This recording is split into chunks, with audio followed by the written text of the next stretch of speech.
Wa alaikum assalam, Abdurrahman. How are you? Was in chapter 67, verse 3, Surah Al-Mulk. Allah says that He has created death and life. الذي خلق الموت والحياة. My question is, how is death created, and why death is mentioned before life when it comes after life? Before life?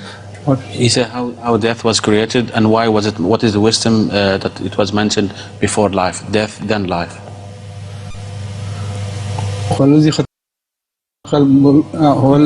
خلق الموت والحیات. In this, maut is mentioned before, Yes. and life afterwards. Yes. That's right. It's a very good question, I must say. Before life, what was there?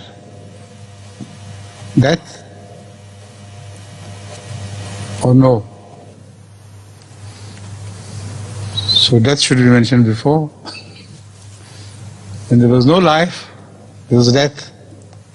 But only Allah's will was there to create.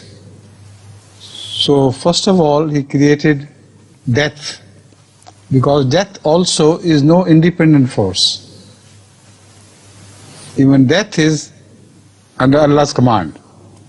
This is the meaning. So He created death, and from death He created life. Otherwise, from death, life cannot be created, like the evolutionists call.